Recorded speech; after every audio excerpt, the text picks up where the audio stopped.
What's up, vigilantes, and welcome back to the Stark Side. And today I want to talk about Daredevil Born Again, how it compares to the Netflix show, and where it is in the timeline, and a little bit of criticism that I've heard about it since the finale aired last week. So, first things first, the Netflix show gave us a one-man army Daredevil who went out at night in the cover of darkness and tried to right all the wrongs himself, secretly and without friends and without help.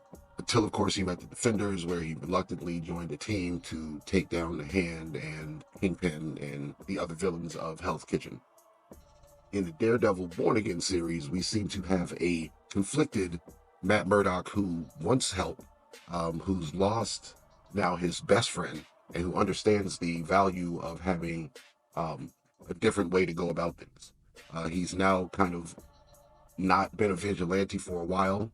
Mayor Fisk is, of course, mayor now, and he can't obviously just beat down his door and beat him bloody like he did in the first season. So he has to attack it from a different angle. So bring in Carrie, Kirsten, and the other team, including his girlfriend Heather, for a little bit because she seems to go to Team Fisk later on in the series. They're now his team, and Born Again kind of shifts the battlefield. The fight isn't just in the alleys now, it's now in the courtroom, it's now in the media, in the very heart of power. Fisk isn't just Kingpin anymore, he's a politician, and Daredevil has to play a very different game.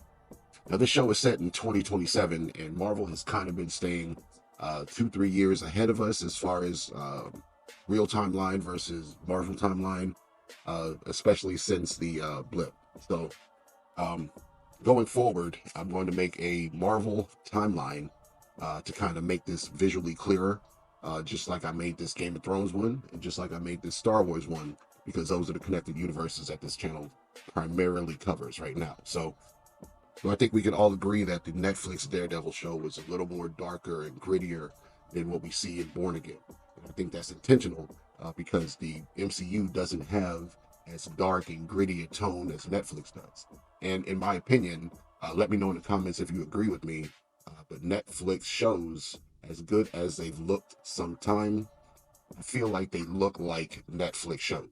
And other streaming services have this issue as well, where they just look like a streaming show or a movie that's been made for streaming instead of a cinematic movie release like we've been used to for the past 20-30 years. So since streaming started, I don't know if it's cameras usage, I don't know if it's director selection, I don't know if it's lighting, budget, whatever. I don't know what it is, but I can always kind of pick out what I'm watching a Netflix streaming show versus, or a streaming movie versus something that was released in a cinema, or something that came out on even Disney Plus or some of the other major studios. So not sure what it is, but I still felt like that with the Netflix series.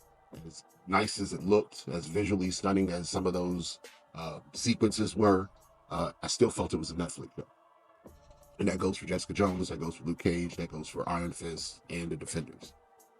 Now, with Daredevil Born Again, as much as She-Hulk was condemned for some of its special effects and how she looked when she was transitioning and the cost savings with having her transition off camera and everything like that, it still looked like a big production. It still looked like comparable visually to the rest of the MCU, in my opinion.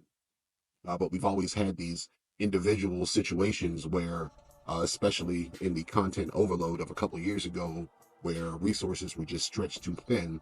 And by resources, we mean people working on projects for Marvel, being pulled off of Ant-Man and the Wasp to work on Black Panther 2, or being pulled off of this project to work on this project within Marvel. So that was going on for a little bit, and we saw it in the quality of certain things like MODOK and like She-Hulk and things like that. But more often than not, these things are done with time and care, and the quality is there on screen for us to see. So being that we have a ground level show, ground level series, where not everybody has a special power that needs to be visually on screen, it's a lot of different choices that they're making as far as lighting and where everybody is, and the fight sequences are where we get to see all the fancy camera work and special effects. So especially in that Daredevil Punisher scene, and what I think is unfair is the fact that we know for a fact, because they've been talking about it for years, that there's been two different teams that worked on this show to get it to completion.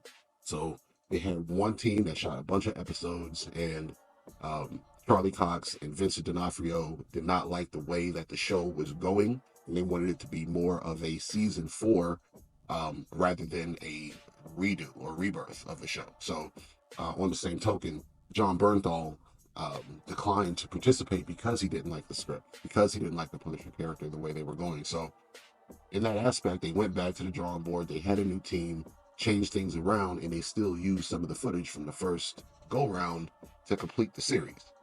So in my opinion, when you judge a show and say that certain parts of it didn't connect and certain parts of it looked a mess, but I like the show as a whole, I just don't think that this worked.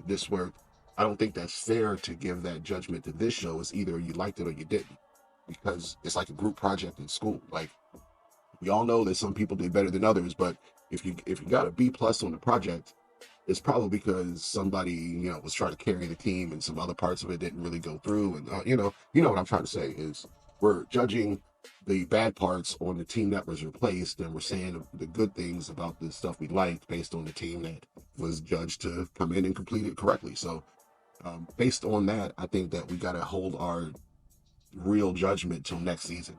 They pretty much gave us a opening season setup for season 2, right? They just completed it for season 2. We were promised 18 episodes and they gave us 9, so they pretty much cut the season in half to,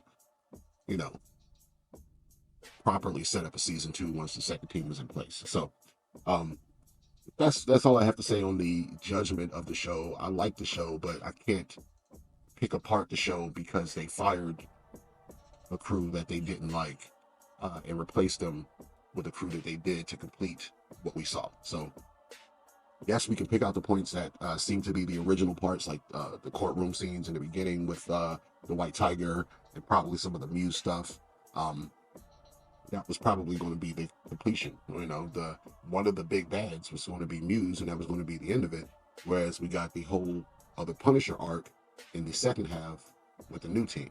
So you can kind of pick out the parts that were from the first team and from the second team, but all in all, I like the show, and I can't wait for the second team to completely have the reins for season 2, and then we can judge them based on a one-team effort and one-team vision for their Daredevil show. So that's all I want to say about that. Got Andor coming up very, very shortly. I'm not going to do a play-by-play on each episode, but I am going to probably tell you what I think about the series after it comes out as a whole.